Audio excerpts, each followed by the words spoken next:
Hey, I'm Dr. J. Welcome to my kitchen. Today we're going to make a delicious shredded beef with a cheddar cheese sauce. I mean, who would want to come home to that, right? So I'm actually starting this before I go to work in the morning. Gotta come home and it's gonna be easy to finish off. So this is a 2.5 pound chuck roast and I'm just gonna season it heavily. So I have 1 teaspoon of kosher salt and 1 teaspoon of ground black pepper. The meat can take a lot of seasoning. So just gonna a little bit on each side. Yep. And I'm just gonna use my tongs to kind of rub it in like that. And I love these slow cooker meals because literally I can toss it in and then when I come home from work, we have dinner in just a few minutes. Fantastic. Okay, and then some on this side. Okay, that's simple. So I have 1 onion that I thinly sliced and I have 2 cloves of garlic. That's gonna go in the bottom. And I did this last night because I knew, I get up a little bit early and I just kind of wanted this done. Another tip, you can also pre-slice and dice your onions and put them in the freezer and also take them out the night before. I'm gonna put the chuck roast in. I have 1.5 teaspoons of Italian seasoning going in just over the top, around the onions a little bit. All right, how simple is this? And then I just have 1.5 cups beef broth going in around the roast. And the great thing about this, remember I always talk to you guys about organic and locally grown, that kind of stuff. This roast is actually from my older stepdaughter, Erica. Her future father-in-law is a farmer, a local farmer in Texas. And he is a locally sourced beef. We know where it came from. We know how it was taken care of. It's really the best way to get your meat. So thank you, Robert Smithers. We love you. And not only did he send us home with a roast, but also some beautiful steaks as well. So we're very happy about that. Okay, so I'm just gonna turn this on low. And this is gonna go for about 7 to 8 hours. And the reason why I say about, because everybody's machine is a little bit different. You just wanna, when you test it, it should just easily just shred apart because that's what we're gonna do with it. All right, we'll see you in about 7 to 8 hours. Okay, so I just got home from work and let me tell you, it smells amazing in here.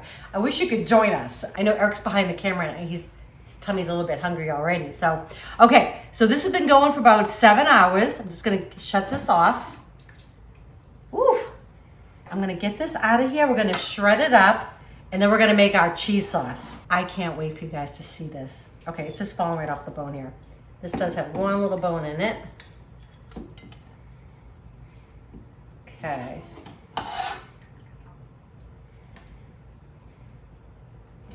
Okay. So I'm just gonna remove that bone and I'm gonna get shredding. And we're gonna not forget about that sauce because we're gonna add a little bit in here to keep everything nice and moist. All right, that's the great thing about a slow cooker, right? You just leave it, forget about it, come home later and you got this delicious meal. I love it. I never really used to be into gadgets, but I'll tell you, the busier that our life has gotten, the more I'm so thankful for them. Because sometimes, you just get tired at the end of the day and you think about going home and making something, you're like, oh, right? Let's just go grab something. Let's go through that drive-through. But you come home to this, no way, right? Okay. All right, I'm gonna keep shredding here and then we're gonna get our sauce made in just a minute and we're gonna have these beautiful sandwiches.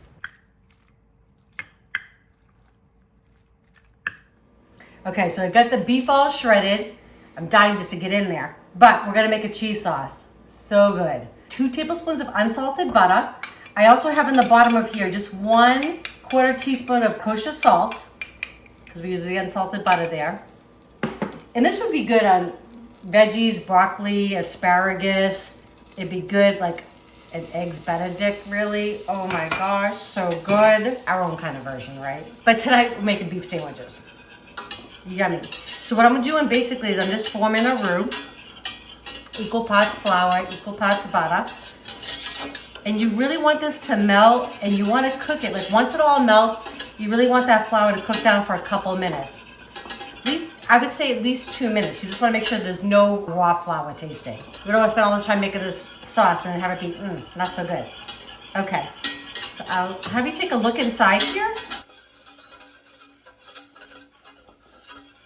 So everything is all combined. We're giving it just about a minute. And then I have 1 cup of whole milk. That's gonna go in. just about ready.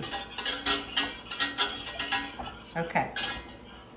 So we add the milk in slowly. I like to add a little bit and then give it a good whisk. And I mean, not super thick, but not real runny. Like I'd probably make it a little bit looser if I was gonna put it over some veggies. And then I'm gonna add the rest of the milk in. And then you just wanna make sure you got no lumps in there. So we're gonna whisk it all together, make sure it's nice and smooth. Once it's smooth, we'll let it come up to a little bit of a bubble for a minute or two, so that will give us a nice thickness to the sauce. Who doesn't love a good cheese sauce? Okay, it's all nice and smooth. I'm gonna give it like another 2 minutes. Just let it bubble away. It's gonna thicken just a little bit as it does that. Okay, so it's come up to a nice bubble. This is basically creating a bechamel sauce, which is like what they call like a mother sauce in cooking. It's just a base for anything. I have 1 3/4 cup of sharp cheddar cheese, a little bit of white, and a little bit of the orange. This is just what I had in the fridge. So we're just gonna put that in. A little bit stir it in. Okay, I'm just gonna add it all in. You're gonna wanna make this soon, I promise.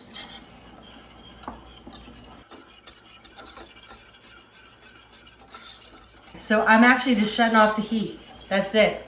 We've got our sauce. I have onion buns that I got, and I've already toasted them on my stovetop with just a little bit of butter. Because really right now, I mean, we're making a cheese sauce, so we're really cutting calories. Actually though, I just had fruit for lunch today, so don't judge me. All right, this is delicious. I'm gonna get this off the heat. We're gonna get our sandwiches assembled, and I think Eric's gonna join me for some tasting tonight. Okay, so we're gonna assemble these beautiful sandwiches. I'm just gonna put some beef, and I even have some of the onions that were in the bottom of it. I mean, don't get rid of those, right? They just add more flavor. I'm all for it. So those are mixed in. Love it. All right, you wanna be generous here. Okay, so I like to put a little bit of the creamy horseradish. I'm just gonna put it on the top of the bun here. I'm just gonna use a little spatula here on the back, just kind of spread that out evenly. I don't know if you've ever watched Jeff Morrow on The Kitchen. I love him. He always says crust to crust is a must. Crust to crust is a must. So I'm gonna steal that from him. Love you, Jeff. I'm gonna use the same spatula, and I'm gonna put a little bit of this cheese sauce right over the top. I know. Looks so good. What are you thinking? I know, right? You want a little bit more of that cheese? Mm-hmm. It might be a little bit messy, but I think it's gonna be worth it. That looks amazing. Right? I'm actually gonna move this out of the way so everybody can see these delicious sandwiches. I'm gonna put your topper on there for you. Oh, you're definitely gonna need a napkin with this, but yeah, let's see if we can do whatever. Okay, let's go in. Let's do it. I'm pretty hungry. It smells so good. Right? Hey, come back. I know. That's good. So tender.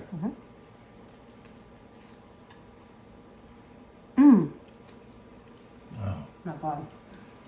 Wow. Yeah. Here. Okay.